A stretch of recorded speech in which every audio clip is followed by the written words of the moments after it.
Hello and welcome to yet another episode of Fix It in Post. My name is Sean, And I'm Dave. and today we have a very special guest, Tim, joining us today. How's it going, Tim? It's going well. I'm glad to be here. Yeah, awesome to have you. We're going to be talking about... What are we talking about? I blanked. Well, today, Sean, we're talking about Total Recall. Total Recall. I'm playing into the whole memory aspect of the movie. That's right. Did you like how I did that? No, not so much. Why don't you Came tell off us kind of about? sloppy. Why don't you tell us a little about? I'm rusty. Okay, why don't you tell us a little about Total Recall, Dave? Yeah, Total Recall is a 1990 action sci-fi film inspired by Philip K. Dick's short story We Can Remember It For You Wholesale. It was directed by Paul Verhoeven and stars Arnold Schwarzenegger, featuring a supporting cast that includes Sharon Stone, Rachel Ticotin, Ronnie Cox, and Michael Ironside. Schwarzenegger plays Doug Quaid, a construction worker with an inexplicably hot wife. He's bored by his dead-end life, and he's obsessed with Mars. So Quaid treats himself to a virtual vacation experience from a company called Recall that implants false memories for the purposes of entertainment. It's during this process that it's revealed that Quaid's memories of himself are false, and that he is really a secret agent named Hauser. So in order to find out which memories are real, Quaid goes to Mars and gets himself embroiled in a war between a fascist colonial government and rebel freedom fighters. Quaid is posed with the question of trying to decide which memories are real, as well as trying to decide which version of himself he wants to be, and the story sort of unfolds from there. This movie had a budget of somewhere between $50 and $60 million, which at the time made it one of the most expensive projects ever made. And it came away with a box office of $261 million, and is a very recognizable cultural staple. And that's its legacy. This movie would be very hard to do an elevator pitch for, I feel. Yeah, I left out quite a bit. A lot. Tim, you picked the movie. Is there a specific reason you picked it, or? Well, to be honest, I think I was thinking about it because I was playing Cyberpunk 2077 at the time, and it shares some of the cyberpunk aesthetics. Obviously, I think this movie owes a lot to the first Blade Runner. That preceded this by 11 years or so, probably, right? And this sort of follows in the wake, but I think I was in the cyberpunk mood.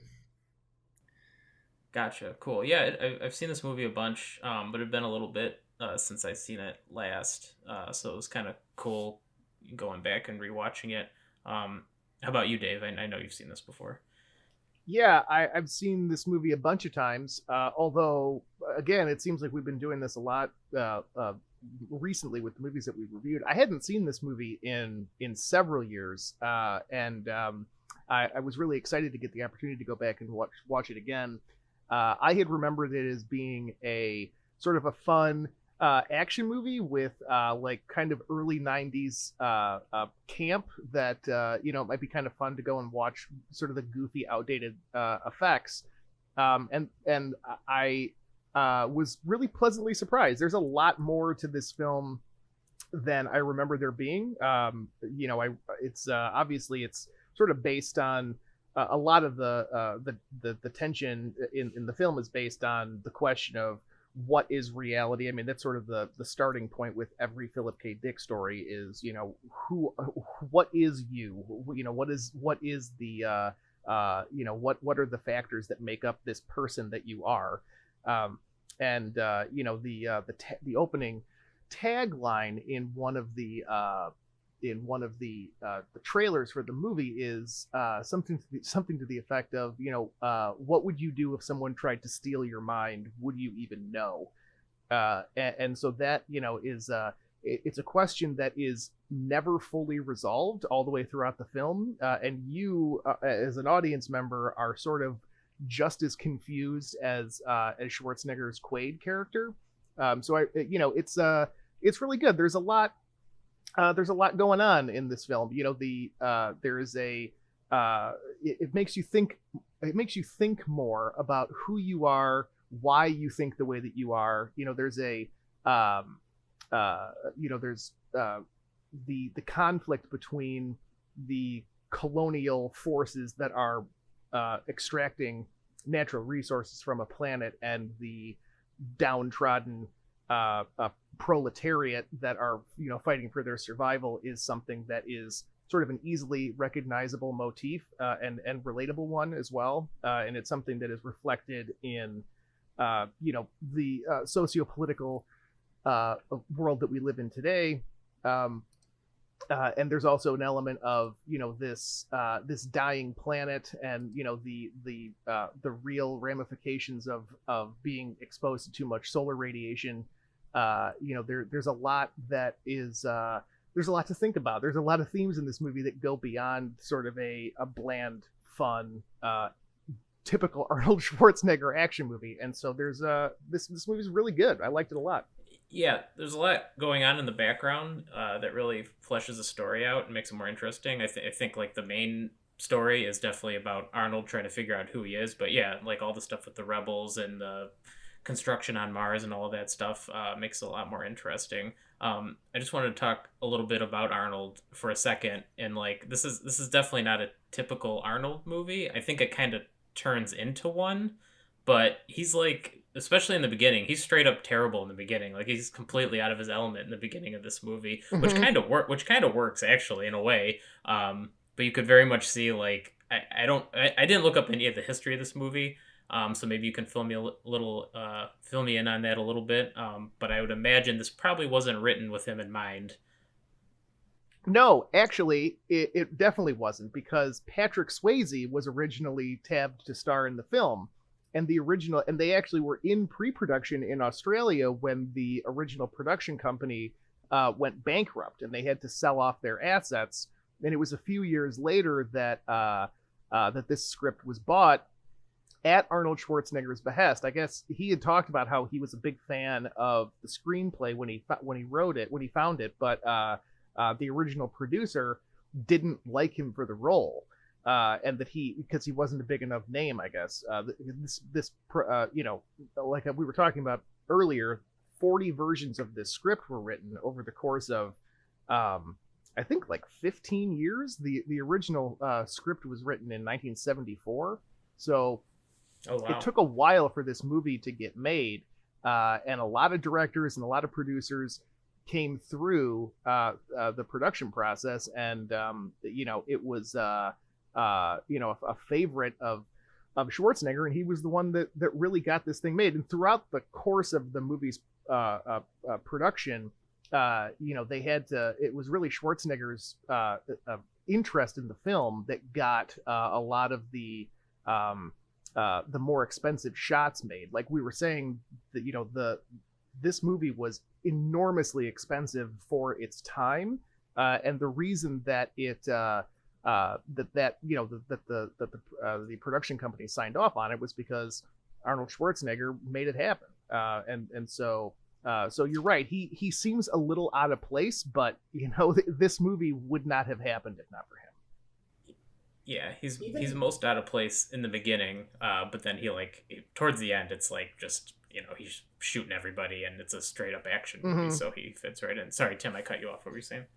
Oh, I was just going to say, even if he's a little out of place, I think it's one of Schwarzenegger's strongest and most nuanced performances. I actually thought that he did a pretty good... And maybe you could attribute to the fact that he's not a good actor, so it just seems like he's confused. But yeah, right. I bought into the fact that he was acting like he was confused, and that the first couple acts of the movie, as he's sort of growing into his new identity and becoming more confident, that sort of tracks with Arnold's performance. I thought he was pretty good. Yeah, no, I think overall he was definitely good. It's funny watching him at the beginning. He's like this construction worker married guy. He's like wears a button up shirt, and he's just like really but he's like bulging out of that button up shirt. It's just funny trying to watch him act like this normal guy.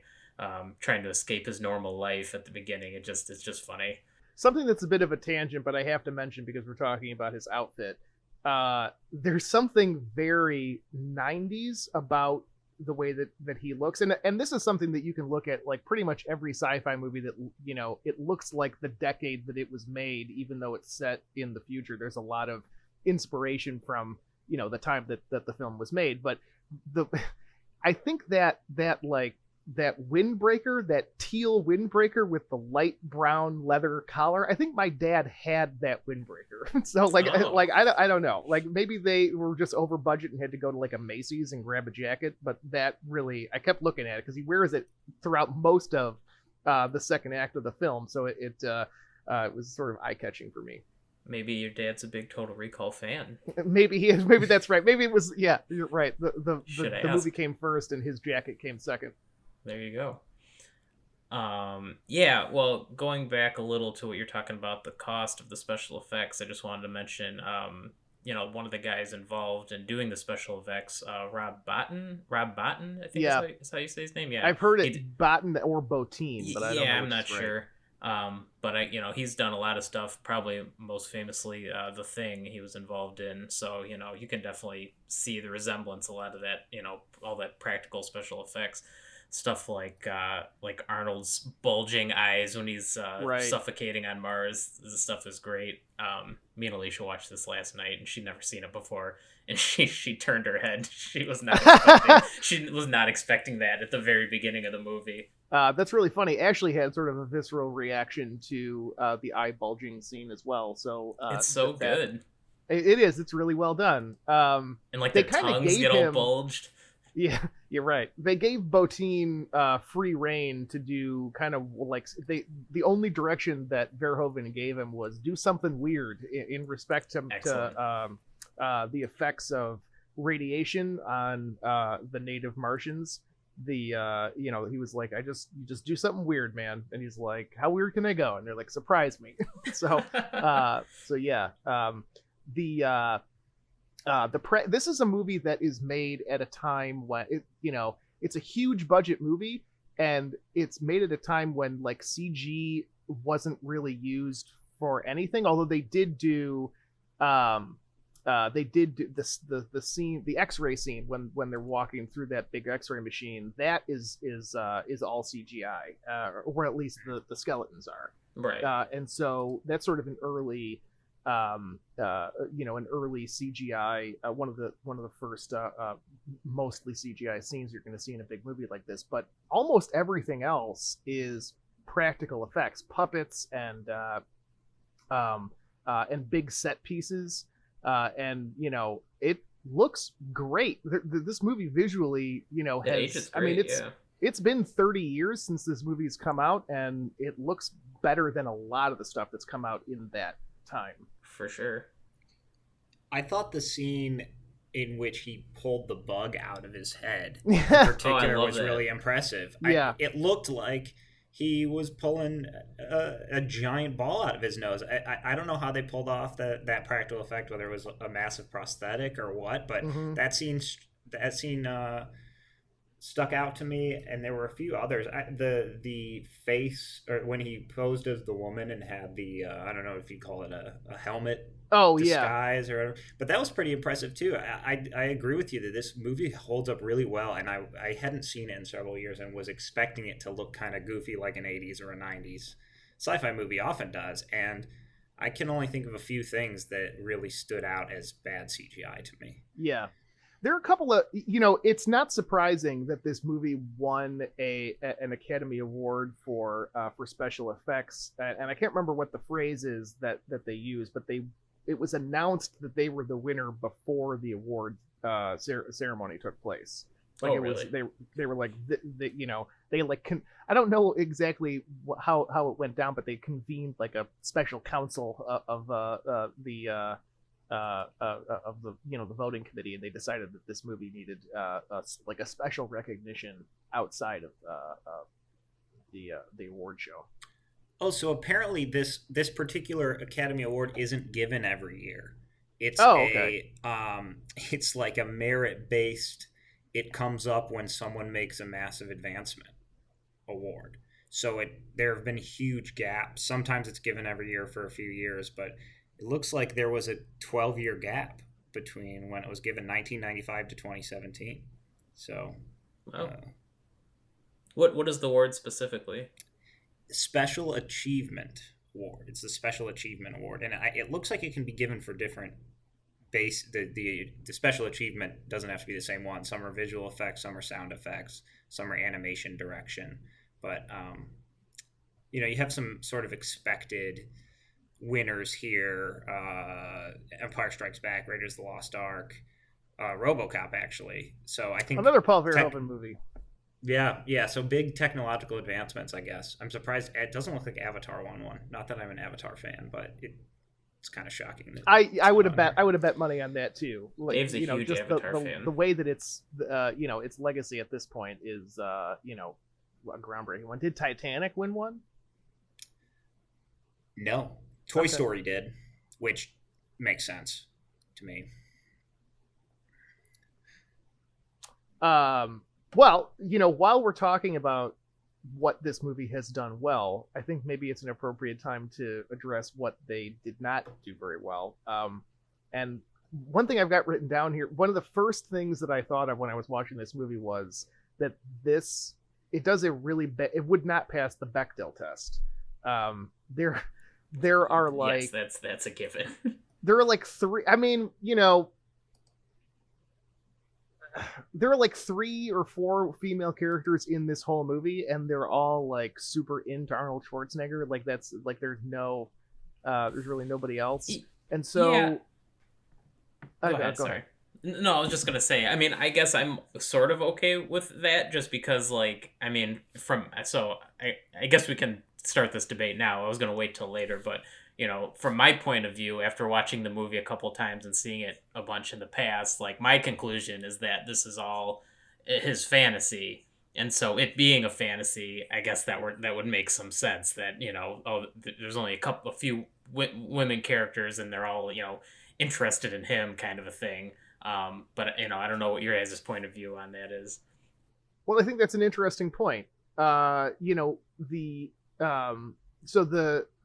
When this movie first came out, one of the writers was talking about how they didn't think that there would be much of a debate over whether or not, the ambiguity of the final scene, and that it caused a bit more of controversy than he was anticipating. So the way that the movie ends is this question that Arnold's character raises about whether or not this whole thing has been a dream, and the final line from his leading lady is "Kiss me quick before you wake up," and then it fades to white, which is a sort of a stark indicator that this is not the classic final shot of fading to black as most films do. That there is something that is definitively unsettled about the way that this film is ending, and so it's sort of left up to you to piece together the clues or maybe lack thereof of whether or not the entire story has taken place inside the I don't know, that the chair from the recall right. store. Yeah, whether or not this is an implanted memory and whether or not he's living out his own fantasy. And so I think that there is something to be said for the fact that every single character in this film is super interested in Arnold Schwarzenegger, whether or not it's like romantically or not. Every person's motivation revolves around him and what he's doing. And so maybe that's just the nature of this kind of film, that there wasn't a lot of a lot else to be fleshed out, but yeah, I think that's an interesting point. Well, so okay, just for the sake of knowing, what do you guys think? Did all this really happen, or was it in his mind? What do you think, Tim? I think I am probably prejudiced by the fact that I read the book first, and in the book, that it's a definitive. He was a secret agent and had it implanted in his mind, and didn't. Everything came back up when he went to recall, and that sort of influences me and probably pushes me in that direction. But okay.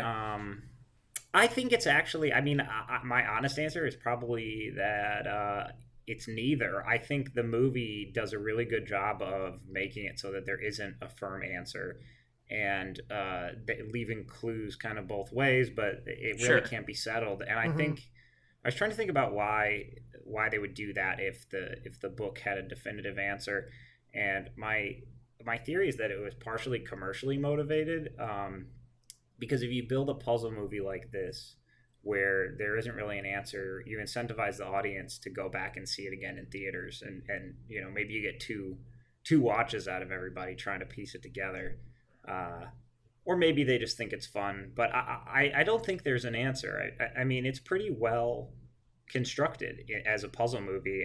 A puzzle movie that wants to be ambiguous anyway. Right. Yeah, I think I agree with that. I think that this movie was written, for people to have it both ways, or whichever way they want. And so I don't think that there necessarily is an answer to be had. There is no solution to the puzzle.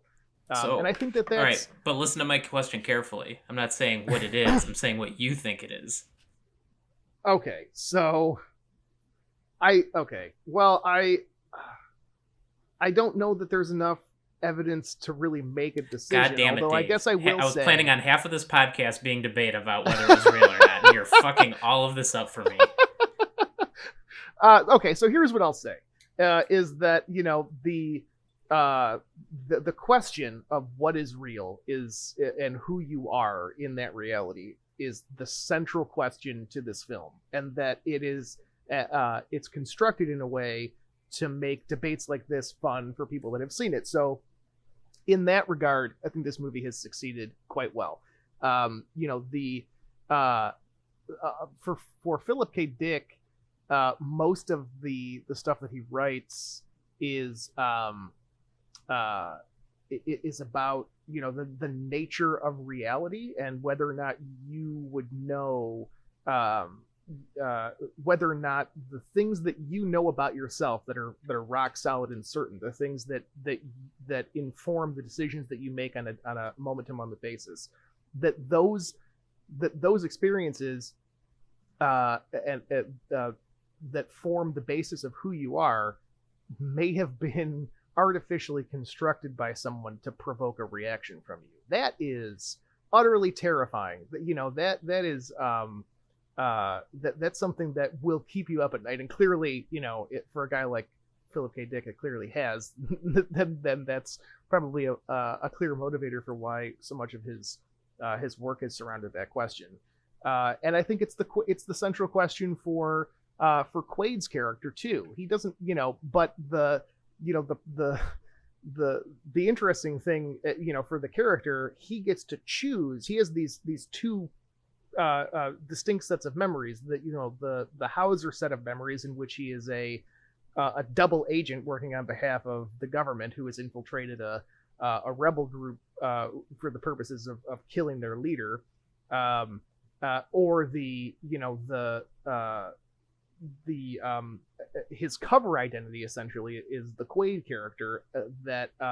And I guess we should point out here that the reason that this whole crazy confluence of events comes into place, the reason that Hauser's character, the secret agent who works on behalf of the government, the reason that he needs to create a character that doesn't remember who he really is because the solar radiation that has created a genetic mutation that allows for precognitive visions, basically like telepaths that can see the future, or see or see your intentions in your mind.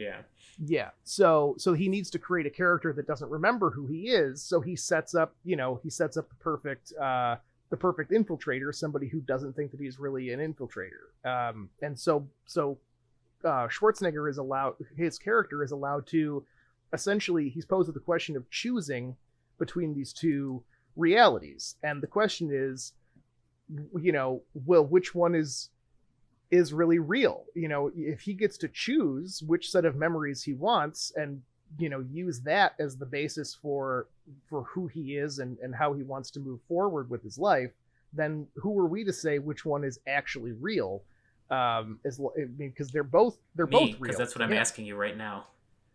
Yeah. So yeah, I don't know. I guess, it would be fun to think that, that he's sitting there in a chair completely lobotomized. And I think you can look at like for Hauser, when he's posed with this question of whether or not he's actually still asleep, and is experiencing this whole thing virtually. The founder of the Recall company comes and talks to him.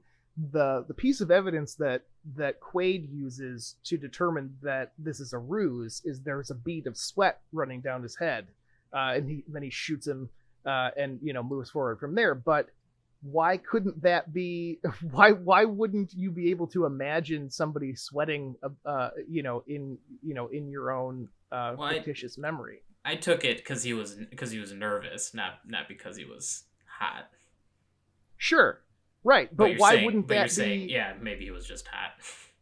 Yeah, no, maybe it was just hot. No, but the question is, why wouldn't that piece of evidence have been something that, if Hauser's asleep in the chair, why wouldn't that have been something that he would have been able to make up for himself? So I think that every single piece of evidence, one way or the other, about whether or not he's asleep or whether or not it's all real, I think every single piece of evidence is ambiguous. I think there's no way of answering this question.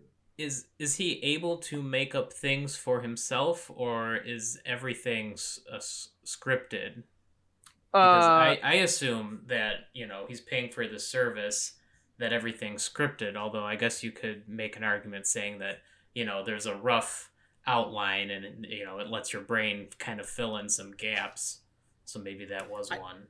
Sure, but go ahead, Dave. Oh, well, the only thing I was going to say about that is that why couldn't a confrontation of that nature be a part of the narrative that was written for him? Sure. So, anyway, go ahead, Tim. My problem with this story has always been the confusion over the Total Recall's product itself. They pitch it as if it's something you're going in and then you're going to remember it having happened, and then you kind of leave. But then we experience it in real time going forward, right? Or he experiences it in real time going forward, which suggests to me that is not the package. And that we should sort of watch this literally as he gets he gets the service, but when the memories get implanted, it conflicts with his actual memories, and the rest of it is just a series of debacles from there. Because it seems to me like you just go and then you remember something that happened before you went to, unless the idea is that you're creating 2 weeks of memories and then you leave. But I thought the 2 weeks were supposed to precede the date that you got the service done, because you'd come out at the same time. So if I want to convince myself that I went to Mars for 2 weeks, if I go on March 13th and emerge on March 13th, how could I have gone to March from March 13th to March 27th? Right. It had to have been before March 13th. My interpretation has always been, and you're right, they don't do a great job explaining, but I always assumed that even though they're saying they're implanting a memory and that you're going to remember it, I still assume that you're going to experience it in real time as if it's happening, because otherwise it seems like a waste of money. I can remember vacations that I've taken, and it's not fun to remember that it happened. It was most fun happening. So I don't know. I just assumed that hopefully that you would be able to experience it in real time. But then too, I think that you're also supposed to walk away from it knowing that it wasn't real. If like you're gonna wake up in a chair anyway, so I think it'd be too damaging to assume that everything that happened actually happened. But yeah, and again, it's open for interpretation. I don't know.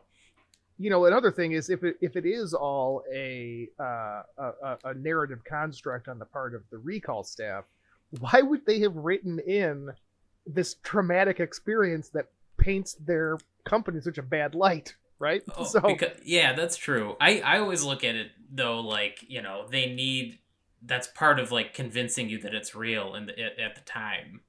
You know what I mean? Mm-hmm. So, but yeah, you're right. Why would they make them look? Cause he like the when he slaps the scientist and calls her a bitch. I don't know why he would write himself as doing that. Right. I think one of the biggest pieces of evidence that it is a fantasy is something you already touched on before, that the entire thing experiences like a late 80s early 90s action movie that's totally unrealistic. And it's sort of funny, not to get too meta about it, I guess this is like the viewer experience of today, but if you go back and say like, oh, you've got the trope where people are just missing their gunshots and everyone's focused on him, it seems unrealistic. And it may not have seemed unrealistic to action directors at the time, maybe, but now it strikes us as his fantasy for sure. Sure. And then also the third act, and maybe it's just bad writing, and it probably is bad writing, but the alien machine, right, is the story of someone at Total Recall who's a bad writer. Yeah, yeah. That's really... so the fact that the writing is bad is canon. Yeah, but I think that's a plausible interpretation of this movie. Definitely. Is that it's a man experiencing a really dumb action story. Yeah. With hyper violence and ridiculous stuff like we haven't really talked about this yet, but some of the tech that he has is nonsensical. I mean, he has the hologram that apparently he just presses a button and a hologram appears somewhere else, but nothing is projecting the hologram. It just like exists. And so there are parts of it that read almost is the campiness and the cheekiness a hint that it is a fantasy. Yeah, definitely. Yeah, like you said, it's too goofy to be real.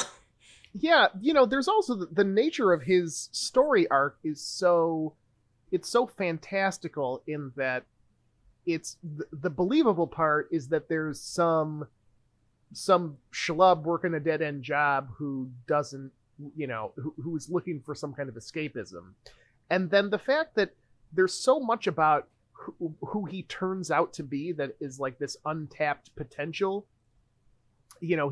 Like instantaneously he's like this, he's this unequaled fighter.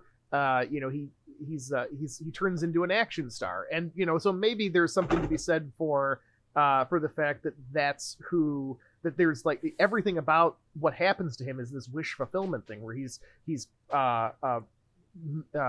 faced with greater and greater interesting obstacles to overcome, and then he succeeds every time. There's not really a moment where he fails, and so that I think is sort of a weakness in the script. Unless I'm misremembering it, it seems like every time he's faced with a challenge, he succeeds by being awesome, and like that's his superpower, is being 1990s Arnold Schwarzenegger in a movie. He's just like completely unbeatable.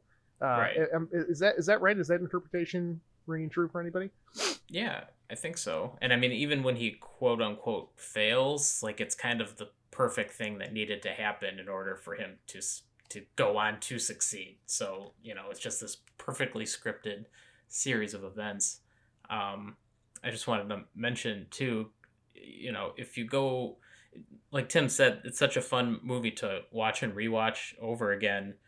There's a lot of clues in the beginning too that really tip you off, at least to me. I think there's a lot of stuff later that you can say contradicts it, but to suggest that it is a fantasy, stuff. You see Molina on the screen before he even goes in, right? But then too, if you keep paying attention, like they're showing him different scenes that he might see in his vacation. They show the pillars. I don't know if either of you noticed that, but they show the drawing of the pillars at the end that go down into the ice to melt the ice to release the oxygen. No, I missed that. Yeah, you see a photograph of that, which is, I don't even know how they would have gotten that otherwise. They mention him going to the Hilton. He even says there's a throwaway line about like crooked taxi drivers if when going on a real vacation. So there's a lot of hints to what's going to happen to him during the movie at the very beginning. What did you think about the villain, the governor of Mars? I guess Arnold himself is the villain too, but um, I thought that was probably one of the weaker parts of the movie. Is you just have this caricature, like super thin villain who's just bad for bad's sake, it's like letting people asphyxiate. Uh, I don't know. He was pretty thinly drawn, which sort of goes to the fantasy point too. If we're giving the writers the benefit of the doubt. Yeah, if this Right. is a fantasy and this was written, by, a few people trying to sell a extra $300, premium product on top of someone's vacation, then it makes total sense why this guy would be, just a caricature villain with not a lot of depth. It's he serves his purpose, but that's about Yeah. it. Well, it's really funny that like every time when you're reviewing this movie, and now that you've said it, every time you find a plot hole or particularly thin writing, it can be canonized by saying, "Oh well, it's not the actual scriptwriter that Right. sucks; it's It's perfect. the in-universe employee of Total Recall that isn't doing a very good job." It really makes it a perfect movie. That kind of does. It kind of makes it perfect. There's a lot about. I mean, Tim had mentioned that Blade Runner preceded this movie by more than a decade. But this movie I think is also it's influenced by that, obviously, but it is also a stepping stone toward the mind bending science fiction movies that have come after it, like The Matrix, another movie where every piece you can really read a lot into what is the nature of what's happening in that movie too.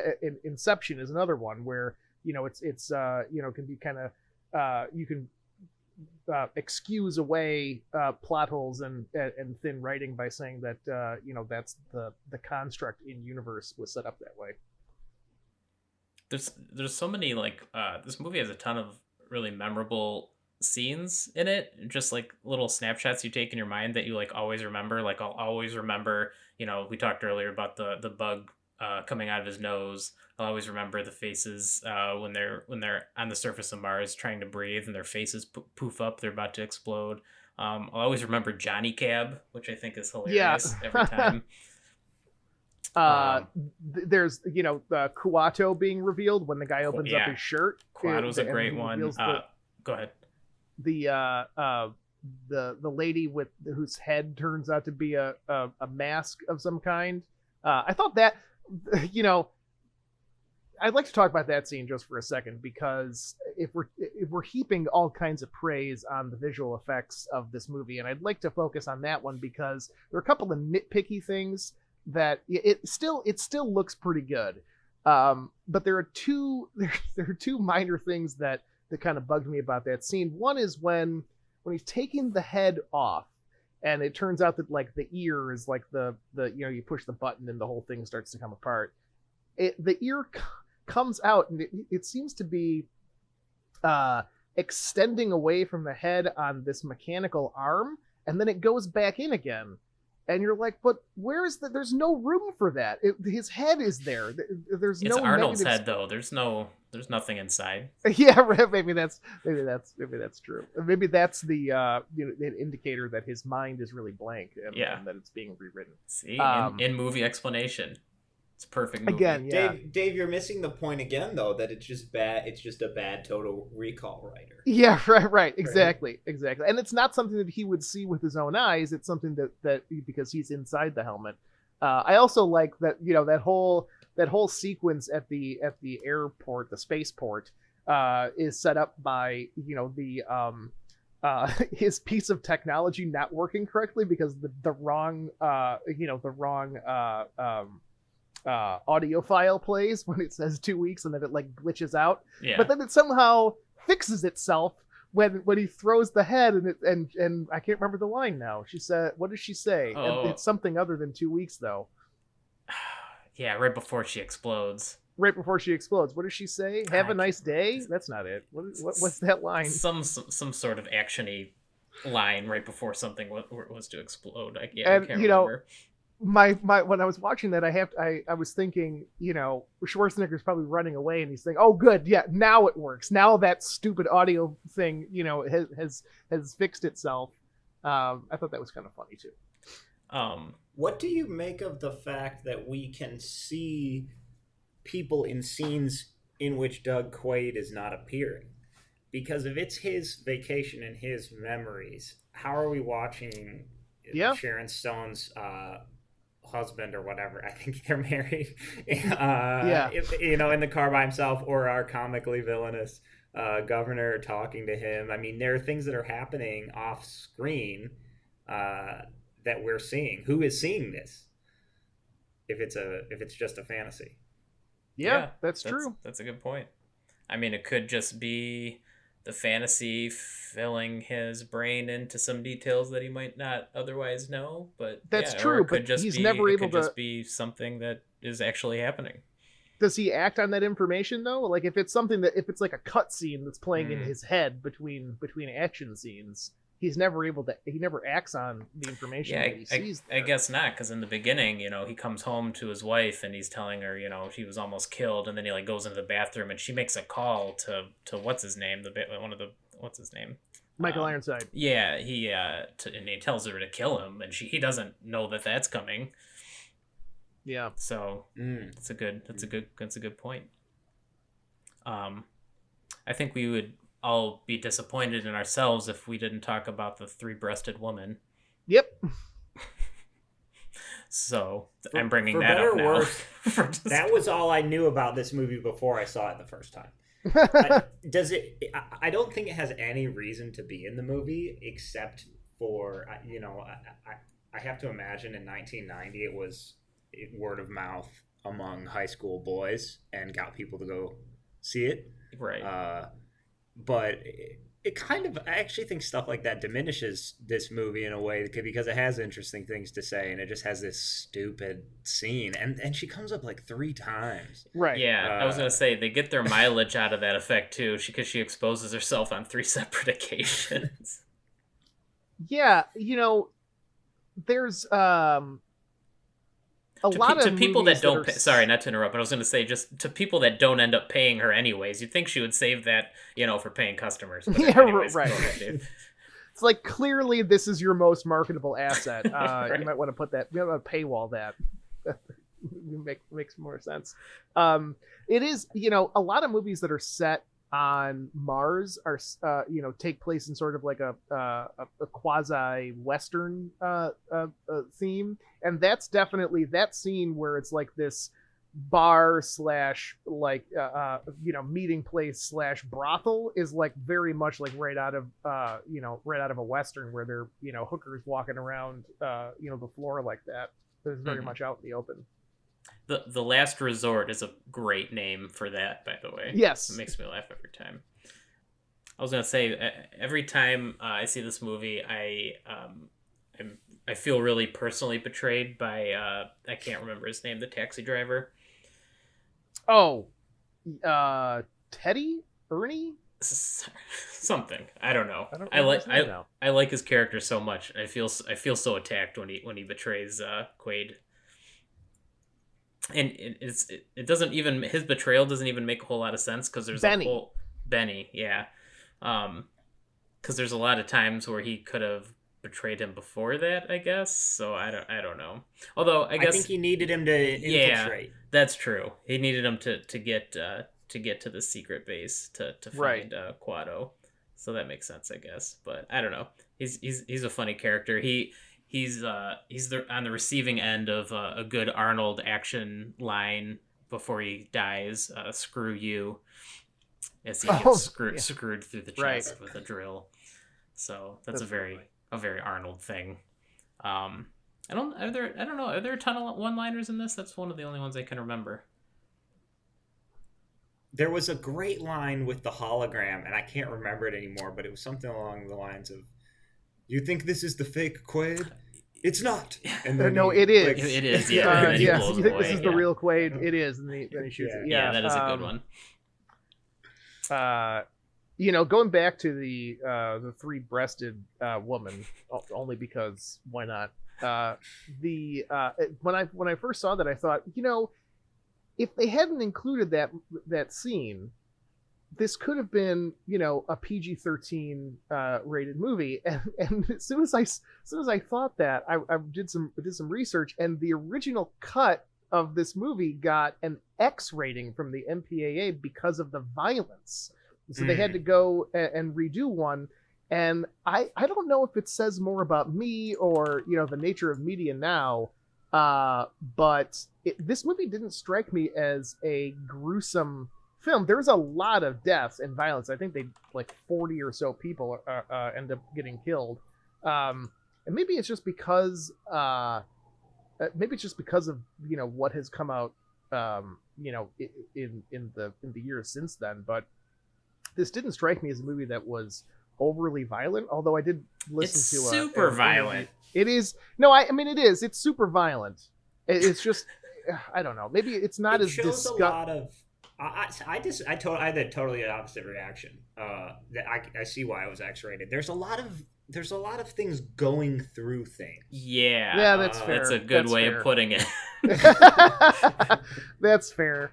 Yeah, I don't know. I guess it didn't gross me out, and I guess I don't know. It just didn't. Like it says more about you than. I think that's probably true. I think maybe it says that I need to do some self-examination, which I think is one of the points of this movie in the first place. So canon. I think it succeeded on that point. Yeah, right. It's all canon. But no, saying that a lot of things going through things is really like the perfect way to say it. Because as I'm watching it, and just even little stuff like when they're getting pushed against the wall by the giant drill, their shoulders are kind of getting tore into in kind of a gross way that you wouldn't normally see, just little stuff. There's a lot of little stuff, but then there's just stuff that is just straight up going through things.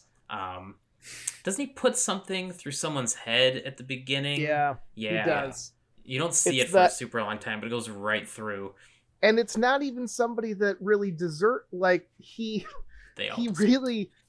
really puts the hurt on that their Total Recall staff for they weren't bad guys, right? They were just people that thought that he was in a medical crisis, and then he murders 2 or 3 people just in that room. So that's not cool. Well, wait. So you're not talking about the beginning. You're talking about the second time he's strapped in.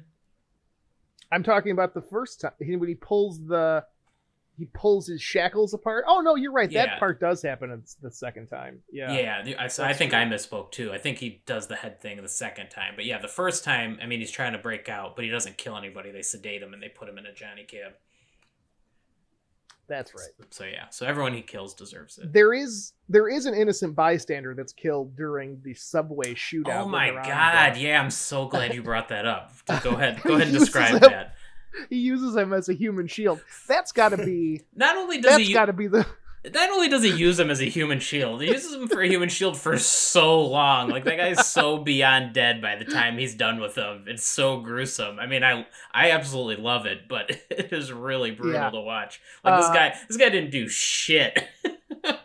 So there's an interview with Paul Verhoeven where he's talking about his response to the criticism of that scene in particular, because he was saying that a lot of the backlash for this film was around the violence of it, and that scene in particular, they were there was no reason to kill this guy, and he goes, I didn't even really think about it. I just viewed him as a side of beef. He's really treated like that too. It's so jarring, but it's so it's funny and horrifying at the same exact time. It's really great. Yeah. It reminds me a little of Jurassic World when that when the I don't know her name, but she's taking the kids around the park because their aunt is too busy to hang out with them or whatever, and she dies and she gets tossed around for 5 minutes do you remember this, by all these different dinosaurs, and they just tear her apart, and it's just completely brutal for no fucking reason. This poor woman didn't do anything. It's kind of the same thing. Mercifully, I remember very little about that film. No, I wish I could get a mental implant to take my memories away from that movie.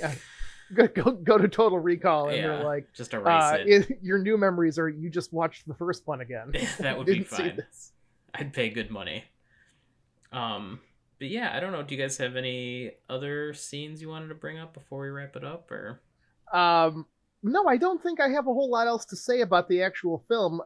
This movie was filmed in Mexico City, and evidently a bunch of people got sick while they were down there. Pretty much everybody except for Schwarzenegger, who had his food flown in and made by a private chef. Of course he did.